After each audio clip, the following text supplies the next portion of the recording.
Hey everyone. Hope everyone's doing good. Hope you're all are doing happy and doing blessed and doing safe.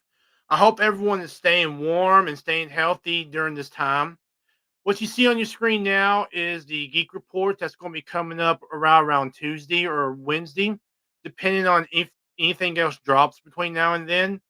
As you can see here, we've got some news from the world of Disney. We've got the Bad Batch. We got the Foggy Nelson and Karen Page have been seen on the set of Daredevil Born Again. I hate to say this, but they're making a remake of Roadhouse. They've also got a new Zorro trailer that dropped over on Amazon Prime that we're going to talk about on Geek Report. Then over in anime news, we didn't have any gaming news that I really cared about this week. But over on anime news, we got a new Demon Slayer gets a new movie release date as well as a world tour. And we finally got news that Rise of the Shield Hero season 4 is in production. So that's some things that we're kind of looking at for the Geek Report this week. Um, Another thing is, this has been one heck of a week. I mean, this has absolutely been one heck of a week, you know? I mean, excuse me. This has been one heck of a week just in terms of everything that's going on around the world and stuff, you know? I mean, it seemed and but not just that, but what happened here. So this past week, normally when I stream, okay, I stream or I record videos on a TV from a laptop. Now, this past year, as you know, my laptop went out, so I had to go to a Chromebook, and I'm slowly learning how to do a Chromebook. And to be honest with you, I hate Chromebook. Okay, I just hate Chromebook. It ain't the fact that it's the actual hardware. Okay, it's the fact that I can get. I'll give you an example. Opera. I love the Opera browser. I think Opera browser is a great browser. Okay, full on great browser. I put it on my cell phone, it works just fine. I put it on Chromebook and it's garbage. It's complete garbage. Okay. And it's par and parcel with almost every other program I get for Chromebook. Okay. It's par and parcel for every single program I get for Chromebook. Okay. I could put it on my cell phone, on my Android cell phone, and it works fine. It works great. I go and I put it on my Chromebook and it's garbage. Okay. So I will be happy when I get a new laptop and I plan on getting one this year sometime. Okay, but as you probably saw from the stream intro, I am kind of trying to do my stream a little bit better. Tonight, I'm kind of feeling out of it, so if I'm kind of off a little bit, just please understand what's going on. Please just give me time to kind of collect myself. But there is a couple of things that were not on the Geek Report that I want to talk about, and one of them is a new Jurassic Park movie. So, as you know, they made Jurassic Park Dominion, I think a couple years ago, and it was an okay movie. I've not seen it yet. I want to see it. Okay, I want to see the new Jurassic Park movie, but there is another one they're making. Okay, now they have and let me share the screen so that way you see what I'm seeing. So they basically have like Jurassic Park, Jurassic Park World Dominion. They have the original Jurassic Park, Jurassic Park 2, Jurassic Park 3, Jurassic Park World, all that stuff. Okay. So they have like all that stuff. But now they're making another one. If I can ever get this AI to shut down, they're now making another Jurassic Park movie. And this one is from David Nope. Let me see if what he. Yeah, David Nope. I think I'm probably butchering that name, but is it David Nope or David Cope? Anyway, it's one of them, and he's writing it. Now let me see what he did. So let's see what David. Let's see David Cope. Let's see what movies he's done because I want to see his pedigree. You know what I'm saying? I want to see what he has done in terms of movies. But yeah, like they are doing another Jurassic World. I'm not sure if it's going to be Jurassic World or Jurassic Park. Let me look here and see what it is. Although it's been 2 years since the last time dinosaurs roamed the earth. deep in development on new back in the keyboard, right? Or the original. Okay, so he wrote the original Jurassic Park, and he also wrote the sequel Jurassic Park: The Lost World. Okay, so he wrote those two, which so he maybe this is not going to be so much Jurassic World. Maybe this is going to be more along the lines of Jurassic Park. So maybe that's where this is coming from. But let's see what else he's done. So let me share this screen instead. And let's see what we got here. We got let's see what else he did. He known for Jurassic. He did Stir of Echoes. Okay, Mission Impossible, the original Mission Impossible. Okay. Oh, he wrote Dial of Destiny. Oh, that. Oh man, he wrote Dial of Destiny. Okay, so that's not good. He wrote Kimmy. The is that the original? Oh no, that's the remake of the Mummy, the 2017 Mummy. Is that the Inferno, the book, the one based? Yeah, it is. So he wrote that one. I've not seen that one, but if you don't know what this one is, this is kind of like Angels and Demons, and um, this is basically based on the Dan Brown books. That's right. So yeah, this is based on the Dan Brown books. I bought Inferno. It How can I say this? I, Inferno was okay. I wasn't all hot and fired about Inferno. Okay, I'll be honest, but it was okay. All right, but the movie, I've not seen the movie because I wasn't really all that into the book. I liked Angels and Demons. I liked oh, what's that one? I can't think of the name of it, but there's another one he did also. It was caught on the same lines of Angels and Demons. Um, oh, what's that? Either way, I'll think of it sooner. But anyway, I did not. I liked both of those films. I especially liked Angels and Demons. Just the whole like playing with like the puzzles and like mixing it with religion and science and all that about going from like the different elements and all that stuff. I really enjoyed that. I really dug that. Oh, he also did. Oh, Dan Brown also wrote The Lost Symbol, which was turned into a Peacock series. So he also did that one too. Let's see what else he's got here. He's got Jurassic World, Shadow Recruit. He did Premium Rush. Premium Rush was okay. He did Angels and Demons. All right. He wrote the screenplay for Angels and Demons. He wrote Indiana Jones and the Kingdom of the Crystal Skull. Oh, he wrote Zathura. Okay. He wrote War of the Worlds. He wrote War of the Worlds. Oh, you gotta be kidding me. Okay, I've never seen Hack. Never seen Secret Window. Oh, he helped write the screenplay for the original Spider-Man. Okay. Oh, he wrote Snake Eyes. Oh, yeah, but he only wrote the screenplay and the basic story. He didn't. I mean, I don't know about that. I mean, Snake Eyes. I mean, he wrote Lost World, Jurassic Park. That was a good one. He wrote the original. Wait, The Shadow. Oh, that's the video. Oh, the video game. Okay. Oh, he did write The Shadow. Okay, he's now going up in my book. Okay, like I was sitting here and I was looking at all these, and he's like, okay, he wrote Indiana Jones and the Crystal Skull and all that, but he wrote The Shadow.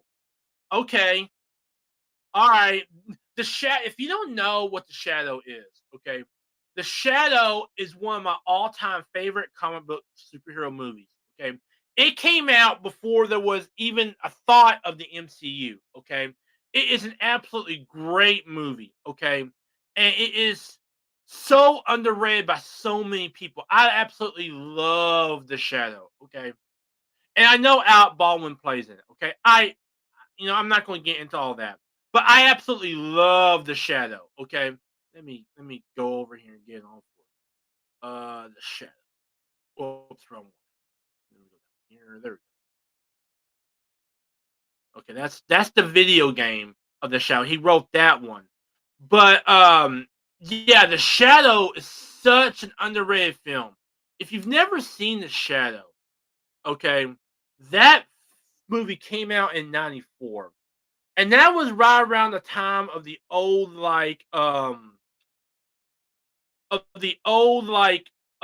Batman movies, like the Michael Keaton Batman films.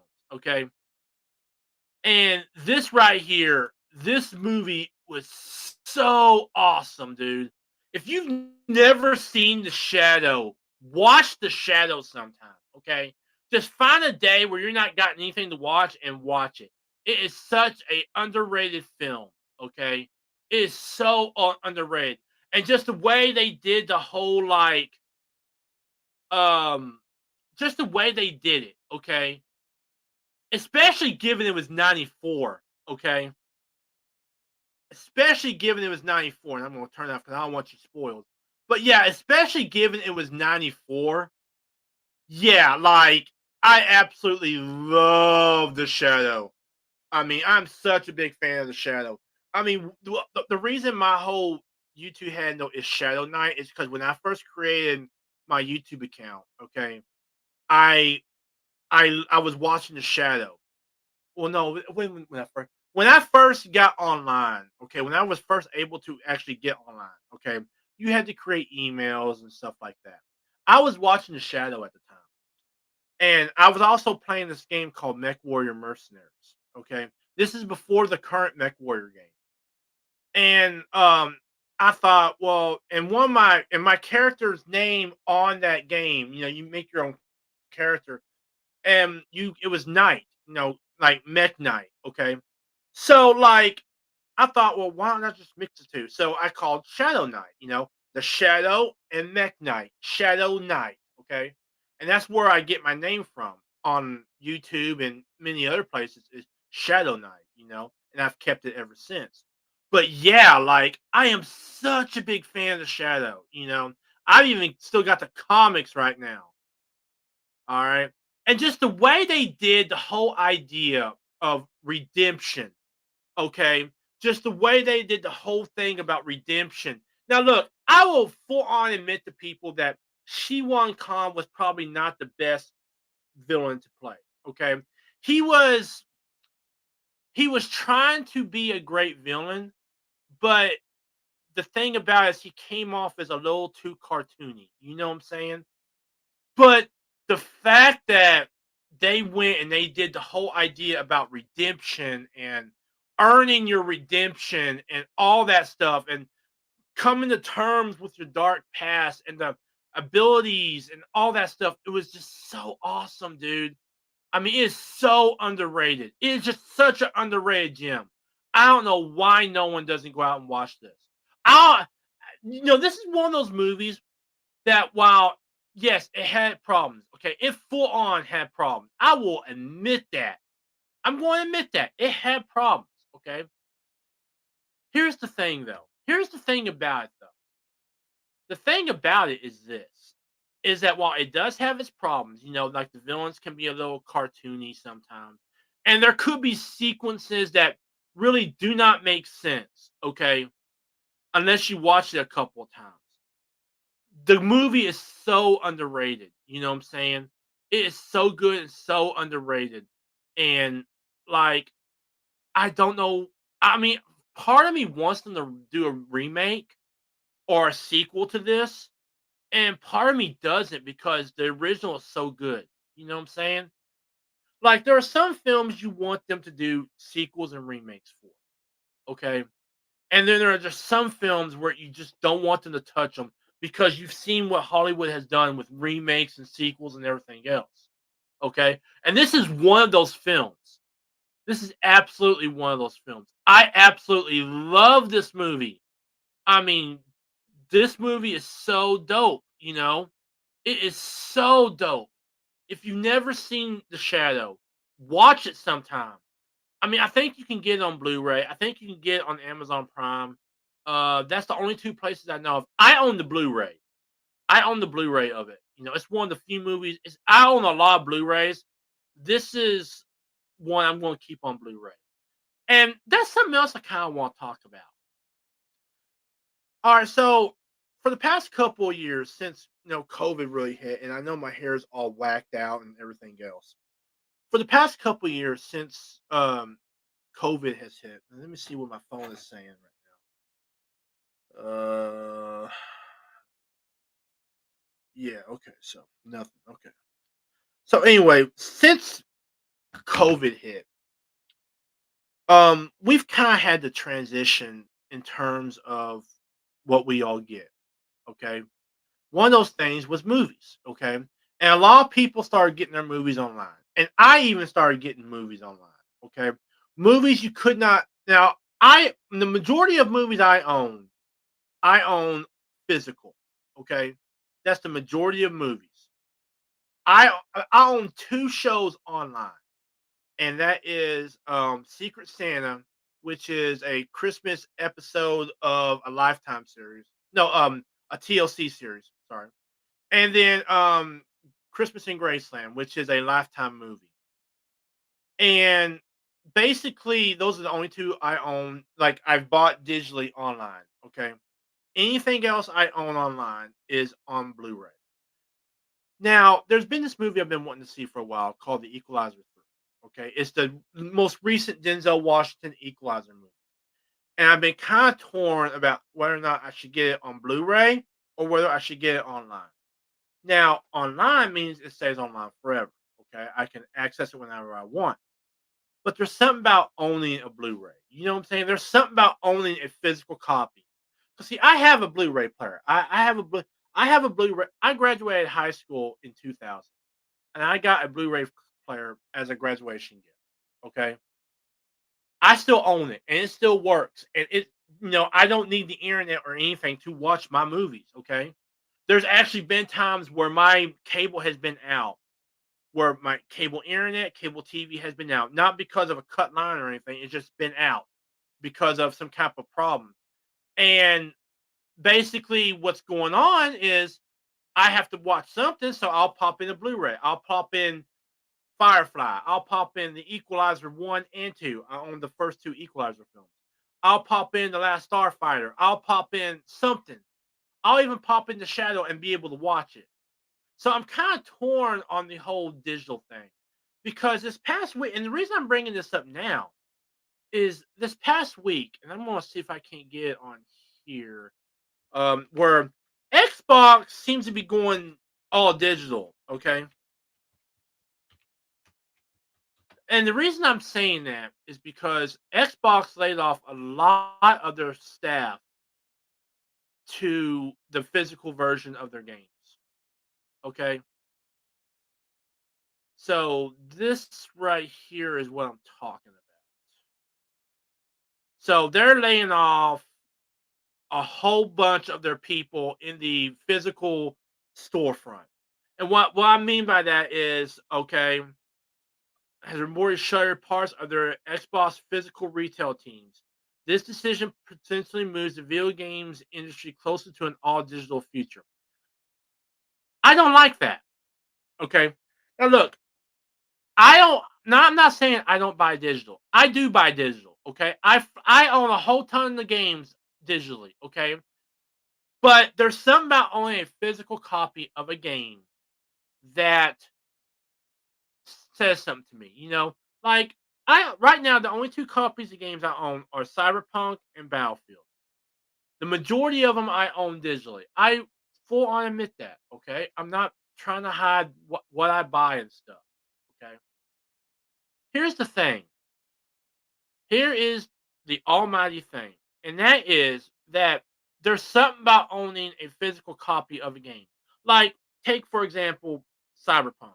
Okay, if I did not have high speed internet access right now, and I just popped in Cyberpunk, right, I could still play Cyberpunk from the disc. It would be glitchy.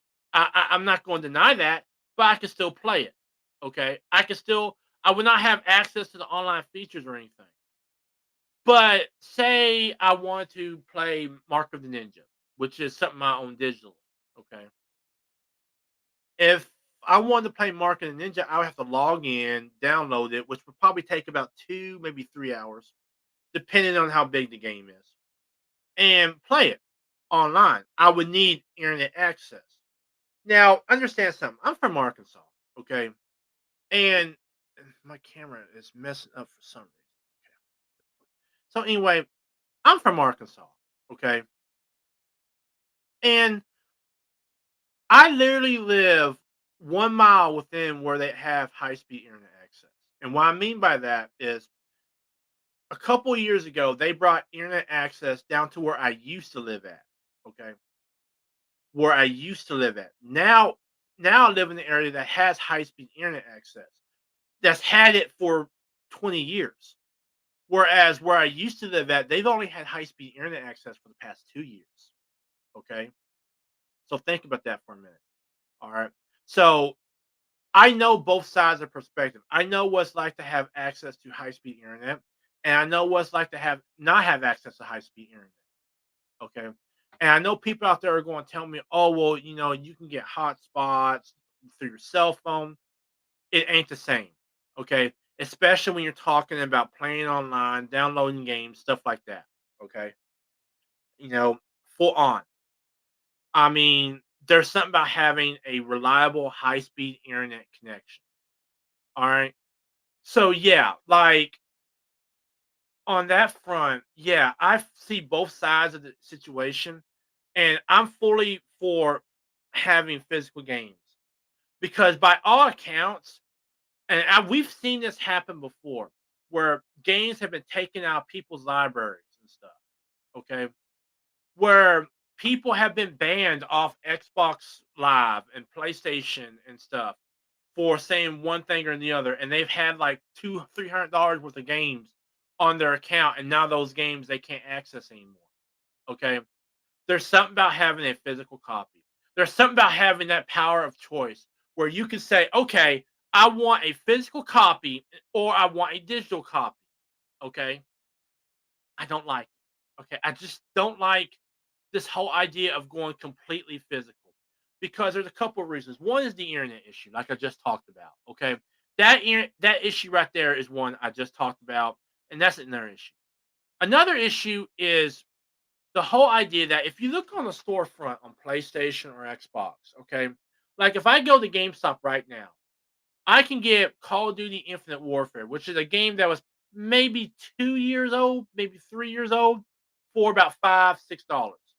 If I wanted to buy that same game online on the PlayStation Store, it would cost me $19. Okay. Games depreciate lower digitally than they do physical. Okay.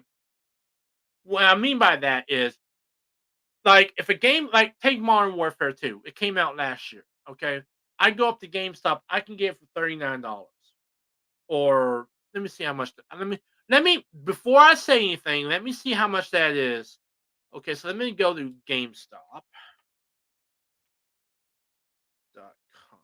Now I know how much the game is on the PlayStation Store. I know it's $59, and that's not during the sale. Okay, that's like let's see, Modern Warfare.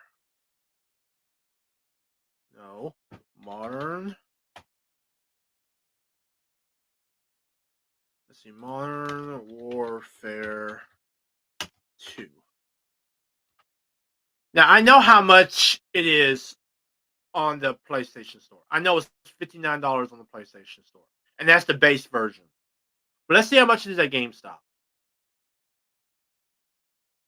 Okay, here we go. See right here on GameStop, it is $34. And yeah, 34 $39, depending on if you get the old version or if you get brand new, whatnot. Okay. So yeah, $39. Let's just say $39. That's a $20 difference. And that's PlayStation Store. If you want me to, I'll show you the PlayStation Store. Let me go PlayStation. So let me show you what it is on. So we know it's $39 on GameStop. Let's go to the PlayStation Store, see how much it is on the PlayStation Store. Now remember, the PlayStation Store is the digital storefront for PlayStation. Okay, let's just remember that. Okay, so we're going to go to let's see store. Here it comes up. Buy games, and And I'm going to show you one of the reasons why I'm against going digital. Okay. Now, I'm not saying not buy digital. Okay. I know people are going to say, "Oh, you're saying don't buy digital." No, I'm not. I just want the option to buy digital or physical. I want that option. And it said, and let's go to here. Let's get Modern Warfare 2. Now let's say now we know how much Modern Warfare 2 is at GameStop. It's $39. Okay. Look at here. $69. That is a $30 difference. That's a $30 difference. Okay. Is that the only version they have? Yeah, it's the only version they have. See, that's a $30 difference right there. Let me see if they have any other editions. Modern Warfare 3. No, yeah, that's the only one they have. That's a $30 difference right there. That is literally a $30 difference between GameStop and PlayStation. You see what I'm saying? And this is only a year out. Okay, well, yeah, a little over a year since this was dropped. Okay, and that's not counting Modern Warfare 3. Modern Warfare 3 is going to remain $50. I know that for a fact. But physical games depreciate faster than digital games. Okay, and already, and let me see about something here because there was supposed to be a news article to come out. PlayStation lawsuit. There was a news article. See right here, PlayStation is being sued for I think that's 5 billion in the UK over rip-off games. Okay, let me see. And I just heard about this like I think a couple of days ago. Let's see here. Take Two. No, let me see when this came out. Let me see when this came out. So this is back in August of 2022. Is being sued for 5 billion in the UK. If I can ever get over allegations it ripped off its customers with overpriced games and in-game purchases. The group legal action, led by consumer rights champion Alex Neil, could see almost 9 million gamers compensated. It claims Sony PlayStation breached competition law, imposing unfair terms and conditions on game developers and publishers and driving up prices. The game is up, blah, blah, blah. The claim filed at the Competition Appeals Tribunal alleged the gaming company abused its position as the market leader to impose terms and conditions on game developers and publishers, including a 30% commission on every digital game or in-game purchase made through the online PlayStation Store.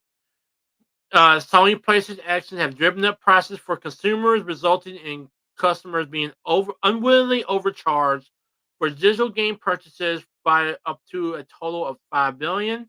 The estimated damages per individual in the claim is said to be between 67 and 562. I think that's euro. Okay, so I'm not sure if euro and dollars are the same amount, but I'm just going to go with dollars. Okay, so let's just stick with dollar amount because that's what I know. And it says here, 67 euro to 562 billion. I guess I don't know. It appears that the e customer who has purchased digital games on their console or through the place August 2016, which I have, and we believe we got a really strong case, or else we wouldn't be doing this. It's a big undertaking to taking on a company like Sony. Now, that's just in the UK. That ain't counting the United States. And I could probably tell you that that happens. That's going to be coming next. But it's like I was saying before. Like, um, basically, games depreciate slower digitally than they do physically. Now, I know people are going to say, well, you know, um, it doesn't cost as much to produce a game digitally as it does physically. You know, it gives indie developers a place to put their games without having to go through the physical, without having to make it put it on a physical disc and stuff like that. And those are good points. I'm not going to stress those. Okay, but look at the reality. Okay, I mean, games depreciate slower digitally. Okay, how games that you actually want, like big name titles, rarely come on sale on PlayStation. They sometimes do if they're really old, Like Valhalla, Assassin's Creed Valhalla just came on sale a couple of weeks ago. So, that's on sale. But overall, I want an option. Okay. I want that option. Okay. I want that option where if I don't want to buy a game digitally, I can buy it physically because of the internet issue and because of the depreciation issue and because you actually feel like you own it. Whereas a digital game, you don't feel like you own it. Where at any time it can be taken away from you. All right. So yeah, I'm all against the whole going all digital. I think there should be an option given for all future consoles. If you want to go digital, let the consumer decide that. Let the consumer decide that. Don't let the companies decide that. Because guess what? We've already seen it in the United Kingdom where Sony is being accused of ripping off the gamers in the United Kingdom. Do you really think it's going to stop if they go all digital? Do you really think that's really going to stop if they go all digital? No, it ain't. It probably get worse. Xbox might do it. And let's face it, there are some really greedy companies out there. Activision is a greedy company, at least it is now. Now, maybe after Xbox gotten a hold of it and done some things, it'll change things. But as far as being greedy, Activision and Electronic Arts, they're greedy. Okay. And they're going to want to keep their profits up and they're going to they're basically going to highway rob people. That's what they're going to do. Okay. And do you really think they're going to stop with if things go all digital? No, it's going to get worse. And they know that you're going to be over a barrel because now everything's online. And if at any time they don't like a game or if at any time they want to take a game down, then they could take that game from your library and say, oh well. Whereas, like, for example, okay, one of my favorite games is the new Wolfenstein games. Okay, not the ones with the $2, but New Order and the New Colossus. Okay, I like those two games. I really like. Now, let's say that Electronic Arts said, okay, we're no longer going. Let's say now those games are not online all the time. Okay, but let's say, for example, that I wanted to go out and buy the new Colossus game, okay, on digitally or something. What's to stop them from taking it down from the store and now I can't go buy it? Now I know the game's a couple of years old, but maybe I was waiting for it to get really cheap so I can buy it. Now I've played it, okay, all that. But let's say I haven't. Let's say I wanted to go out and go, my friend said, "Hey, you gotta try out this game, blah blah blah," and I wanted to go out and I wanted to buy it. Well, now I can't because they've taken it down. Whereas if I went to GameStop or somewhere, I could probably still buy it. You see what I'm saying? I just don't like the idea of everything going online all the time. And that's where we're heading to. I mean, Walmart is already starting to shift all their sales to digital only sales. Okay. I mean, I've gone to my Walmart and I've seen lower amounts of games being offered at the store. I've seen the consoles offered, but not the actual physical discs. Whereas I've seen tons and tons of cards that say buy this card and get this game digitally. And I also feel the whole idea of going online digitally is really leaving a lot of people out who don't have access to high speed internet like I once did. Okay. Like I once did. I really do feel that it's really secluding these people who maybe live in these rural areas who really don't have access to high speed internet. And I know people are going to sit there and say, oh, well, there's no hotspots and satellite internet and all that other stuff. When it comes to playing online, when it comes to downloading games, okay, satellite internet, at least right now, satellite internet and cell phone internet don't do the job. And let's not forget, cell phones and satellites, they can have data caps on you. Okay. Now I don't think Elon Musk's satellite internet has data caps. It might. But like unless you're willing to pay like $100, $200 a month for internet just a game, you're gonna have data caps. Now I don't have data cap because I have cable internet. Okay. But like at least my company doesn't have a data cap. Okay. But yeah, like I mean, I just don't like the idea of going. all the games all physical. I do not like it. I want that option, okay? I want that option to either buy my games physically or buy them digitally. And like I said before, I'm not telling you not to go out and not to buy digital games. I am not telling you to do that, okay? Because I've bought digital games, okay? There are a bunch of games I've gotten digitally, okay? Just recently, I got Assassin's Creed Mirage digitally. So yeah, like I'm not sitting here telling you not to go out and buy a digital game, okay? I just like having the option. I want that option. I want that decision on whether or not to buy something digitally or physically. you know, and I just don't like the idea of everything being online all the time. Okay. I want that option, whether it's movie, whether it's music, whether it's games, to buy it either physically or digitally. Okay. I want that option. And I just don't like where we're going in terms of that option. I don't like it, you know? And I really hope that someone kind of puts the brakes on things and says, okay, let's hold up a minute and let's wait till we got a better infrastructure. Because here in the United States, we don't have a good internet structure, internet infrastructure. I mean, they're having trouble charging electric cars, you know? I mean, the last time there was any expansion of high speed internet in Arkansas was when it came down there, and that was 2 years ago. Okay. So, yeah, like right now, until there's a massive expansion of high speed internet, until we can guarantee that every single household in America has an option to get decent high speed internet, okay, through one company or another, okay, then yeah, like, we should not be going to an all digital marketplace. We should be going to a digital and physical marketplace. All right. But just kind of end this all on a note or whatever you want to call it. Just to kind of look back over what we're going to look over on our Geek Report this Tuesday. So over on the Geek Report, we're going to talk about the Bad Batch. Okay, they dropped the final season. Now, I will admit, I've not seen the Bad Batch since season one. It was good. I liked the Bad Batch season one. I've not seen it since then because I don't own Disney Plus. This kind of makes me want to get Disney Plus back just to watch the Bad Batch, not including kind of catch up on a lot of shows I've missed out on. So another thing is that we saw the actors who play Foggy Nelson and Karen Page. They were seen on the set of Daredevil Born Again. They're making another remake. It's Roadhouse. I'm gonna kind of give you some of my thoughts on it. It's gonna be an Amazon Prime movie. I think it's gonna be a movie.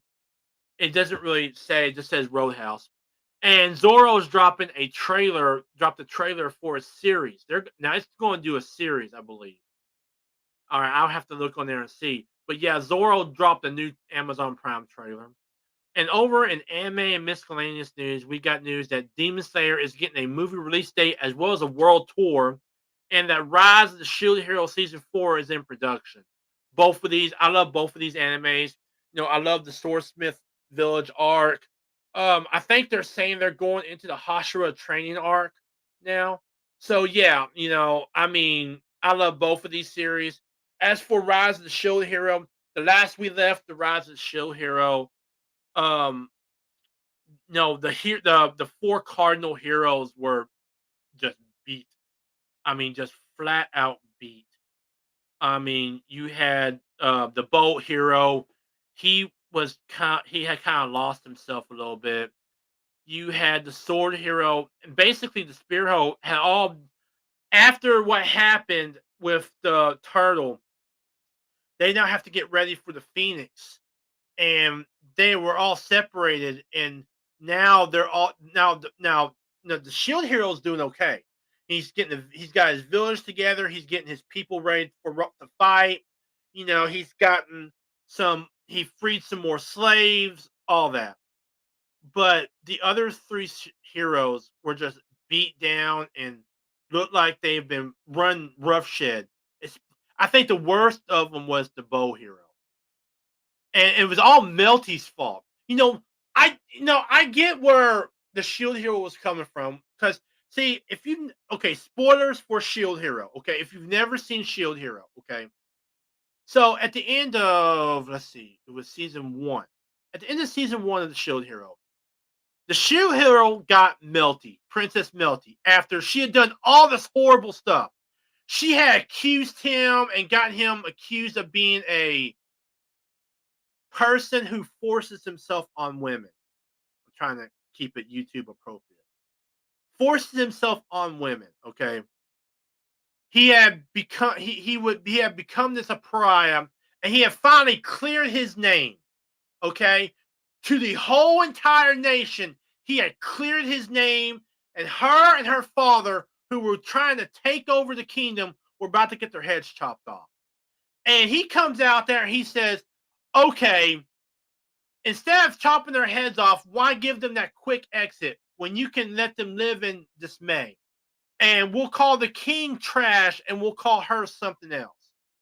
And starts with the S and ends with the T. You can probably get the message. So, like, he does that, and she's still causing problems. Okay? She's still causing problems for the spear hero. She's still causing problems for the sword hero, for the bow hero. She's still causing all these problems. Okay? And I get where he was coming from. Like, he didn't want her blood on his hands. Okay? But, like, she deserved it. I'm sorry. She went too far with what she did. Okay?